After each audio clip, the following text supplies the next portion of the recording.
you might become disabled in your legs. When I, hospitalized due to an accident, was told this by the doctor, my mind went blank. But more than that, when my husband, who heard this with me, said, "That's why I told you don't get a dog. If you hadn't been walking the dog, you wouldn't have had the accident. I'm divorcing you. I will demand property division," and went to file for divorce on his own. My mind went from blank to utterly empty. Yet, for the sake of my beloved dog, who died protecting me, I decided to keep living, and also to seek revenge on my best friend who betrayed and used me. My name is Mandy. I have always loved dogs, so right after graduating high school, I became a dog groomer and started working. My days were filled with joy and fulfillment, taking care of dogs I loved. I also loved talking with dog owners, believing that there are no bad people among dog lovers. I had always lived at my parents' house, always with dogs by my side. The sudden misfortune struck me when I was 26. While I was away on a trip, my house caught fire. The fire started from the neighboring house. My parents, who failed to escape, passed away, and only the dog, who managed to flee, welcomed me back. At that time, I somehow continued working but lived each day in tears. Seeing me like this, my high school friend Abby said, "Why don't you take a big step and get married? I'll introduce you to a good person," and introduced me to Joe. Joe, 4 years my senior, had a robust physique and a reliable appearance. He worked at a decent company, not top tier, but it seemed he couldn't find a good match in his marriage hunt. He looked at me and exclaimed, "Wow, you're ideal, just my type." He was cheerful and dog-like, which made a very good impression on me. When I mentioned that I like dogs, he said, "I'm definitely more a dog person than a cat person, even though cats are popular now." We talked about the good things about dogs, and before I knew it, we started dating and got married in 3 months. Things happen fast when they're meant to be. We registered our marriage before the wedding ceremony and started looking for a place to live. I intended to bring my dog, so I was searching for a pet-friendly apartment, but Joe said, "What? You're keeping the dog? Can't you find someone to take it?" I couldn't believe what he said. He liked dogs, but had no intention of keeping one. When I said I absolutely couldn't do that, he said, "Dogs need daily walks, right? I'm not taking care of that." So I promised, "I'll take care of everything." I promised that. No excuses like "you couldn't make my dinner because you were taking care of the dog, okay?" Understood, I'll manage. In hindsight, I should have reconsidered marrying him then, but we were already registered and I didn't even think of that option. I had no choice but to appease him to live with my dog. Eventually, we rented a pet-friendly apartment, but he constantly complained. "The dog is noisy. Hey, there's fur on the carpet." Unbelievable, paying high rent for a pet-friendly apartment and it's dirty. Whenever I was busy at work, I asked him to feed the dog. He'd snap.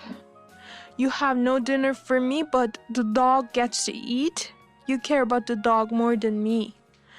Still, I wanted to continue working, but he finally said, "If you can't do the housework properly, quit your job and become a housewife, or give the dog away." So I reluctantly resigned and became a housewife. However, his salary wasn't enough to afford our current apartment. Thinking of having children, I wanted to save money, so I decided to invest a little of the inheritance I received from my parents. At the beginning of our marriage, Joe persistently asked about my parents' inheritance, and I had a bad feeling. I told him it's not much, about $50,000. I'll keep it for buying an apartment. I didn't withdraw it. In reality, it was about $200,000, but I wanted to use it to open my own shop one day, so I understated the amount. That's why I didn't tell Joe about starting to invest. Another reason I kept quiet was because he, who only had a high school education, looked down on me. I realized after getting married that whenever I tried to express my opinion, Joe would dismiss me, saying, "What's the point of a high school graduate like you thinking? Just shut up and do the housework." He never listened to me. If I mentioned that I started investing, he would surely say it's a waste of money and to stop it. I realized too late that he was just looking for a convenient servant when he was into marriage hunting. I couldn't tell Abby, who introduced him to me, about this. When she asked, "How is he? He's manly and a good guy, right?" I lied. "Yes, he works hard and is a good husband." I wanted to complain, but I didn't want to make her feel responsible. Abby believed my lie completely and smiled contentedly. "Aren't you getting married, Abby? What about the boyfriend you were dating before?" Uh, we've been together so long that it's hard to bring up marriage. I want to, though. It's tough if the guy isn't willing, right? Exactly. You were lucky, Mandy. Joe was eager right from the start. Yeah. Well, he was actively looking for marriage from the beginning. It's because you're such a great woman, Mandy. I'm really happy to see you so happy. I had mixed feelings, but thought it was okay if Abby was happy. The investment, which I started on a whim, turned out to be surprisingly fun, and I became more and more engrossed in it. When I got used to it, I boldly withdrew more of my parents' inheritance to increase my investment, which hit big. In 3 years, I was making an annual income of $400,000. I was surprised myself, but I never told Joe. By that time, his domineering attitude had become so tyrannical. "You're just lazing around at home and can't even cook properly. How much is a dog's food costing? You might as well eat dog food." He would repeat such cruel remarks. There was no intimate life anymore, so having children was out of the question. If even a single dog hair was found, he would yell, "Can't you even clean properly?" So I had to clean every corner of the house before he returned. Joe started working overtime more and coming home late at night. "Business at company isn't good," he said, but he often came home smelling of alcohol. I wanted to question if it was really work, but I kept quiet to avoid being yelled at. If I went to bed before him, he would wake me up saying, "Who goes to bed before their husband?" I had to wait for him to return and wake up before him in the morning, leading to constant sleep deprivation. The word divorce started floating in my mind. I felt bad for Abby, who had introduced us. That was the only thing keeping me from divorcing. Still undecided, I went for a walk with my dog with shaky steps. I carelessly crossed at a red light without noticing an oncoming car. My dog, noticing it first, stood in front of the car to protect me. When I came to, both the dog and I were thrown onto the road. I only fractured my leg, but the dog died. Thinking of my dog who protected me, I spent my days crying in the hospital bed. However, Joe, without any consideration for me, complained. "When are you going to be discharged? There's a pile of laundry." He even insensitively said, "Well, at least there's no dog hair on the clothes now." My fracture was a difficult one to heal, and the doctor said after surgery, "It's unlikely to heal completely. We'll do rehabilitation, but you might become disabled." When I returned to my room in shock, Joe, who had heard the conversation, yelled, "This is because you walked the dog. Marrying you was a mistake."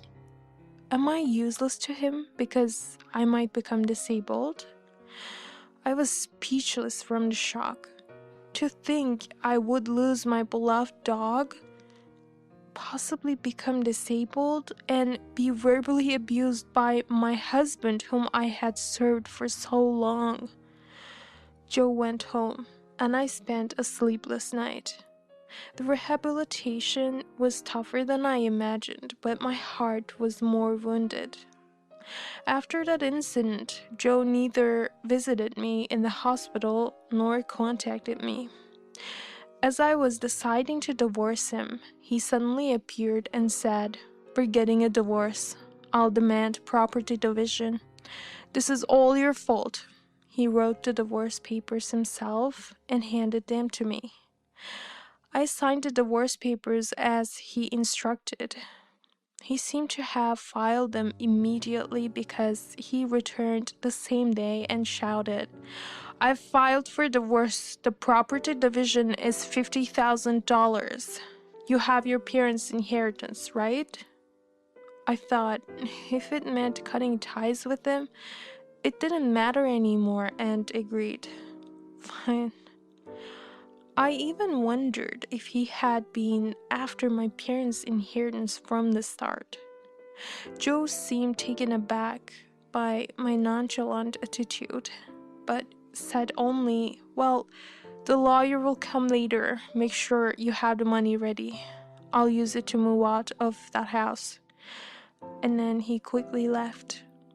Later, a lawyer came and hesitantly demanded the property division, but I paid it promptly. By then, I had a certain plan in mind. Soon after my discharge, I heard that Joe and Abby had remarried. Apparently, they used my property division to rent a new apartment and registered their marriage quickly. A friend who told me this was surprised I wasn't shocked and said, "Why aren't you surprised? She was your best friend. Isn't Abby terrible?" She was angry on my behalf. Why wasn't I surprised? Because I had known about it a little earlier. In fact, the truth was worse. I should probably say I felt more anger than sadness. In reality, Abby and Joe had been dating before I married him. I found out about this while I was hospitalized and mentioned thinking about divorce to a friend, who then told me. She happened to see them arguing in a store. It was before my marriage to Joe, and it seemed Abby was refusing his wish to marry. Since my partner was Joe, she was surprised but couldn't tell me and had kept silent. In other words, Abby introduced me to Joe because she was bothered by his desire to marry by 30. That's because she was supposed to be dating her elite boyfriend at that time. In short, Joe was always her second choice. I don't know if Abby and Joe were together while I was married to him, but given their lack of morals, they must have met occasionally. I somehow knew that Joe's frequent overtime was due to their relationship rekindling. Revenge on both of them became one of my goals. For my other goal, I continued to work hard on my rehabilitation. Then, a year later, after finishing work, I checked my private smartphone and saw 30 missed calls from Joe. Mandy thought, did he find out? Just as I was about to make arrangements, Joe called, and I accidentally answered. Without waiting for my reply, Joe started shouting, "You were on TV, right? What's this about owning a dog salon?" I sighed at his usual presumptuousness and said, "That's none of your business, is it?" "Yes, it is. Where did you get the funds?" "It's only been a year since then. If you saved it during our marriage, it's joint property. That means property division." He sounded eager for money, pressuring me with his intense voice. The old me might have been intimidated, but now, as a small business owner, I had gained some confidence. "You think you're getting money? Sorry, but no. Parents' inheritance doesn't become joint property." "What? The inheritance was $50,000, right? You lied." "Yes, I lied. So what? I thought someone might take it away." When I stood my ground, he was momentarily speechless. But not to be outdone, he said, "But even so, you couldn't have built that fancy salon with an attached dog run, right?" Yes, my salon was large, with a spacious dog run attached, unique enough to attract TV coverage.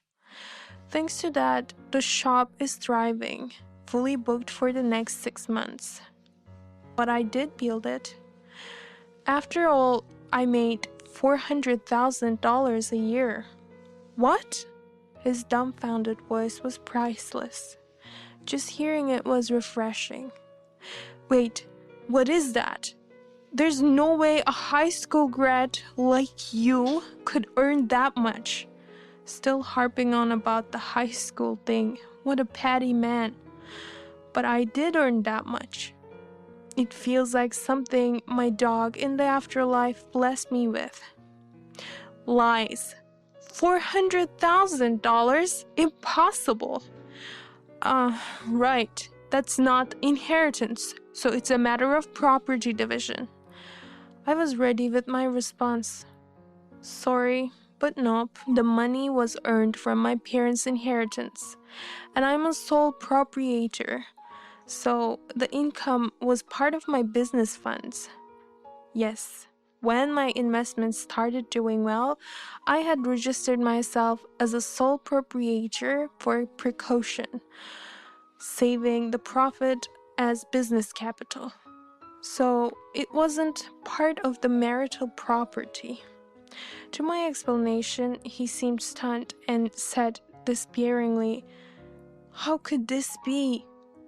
Wondering why he was so troubled, he confessed, "Abby has been buying luxury brands without telling me, and now we're drowning in debt." Indeed, Abby always had a high regard for elite status and owned many branded items. "That's unfortunate, especially since I'll be demanding compensation from both of you next week. The total is $110,000. Good luck." I laughed heartily. "What?" It took time to gather evidence. Also, I was busy setting up my own shop, but I'll make the claim formally. "Look forward to it." "Wait, what? $110,000? The compensation for infidelity is $30,000 each, right? That's $60,000 for both. And the property division I paid?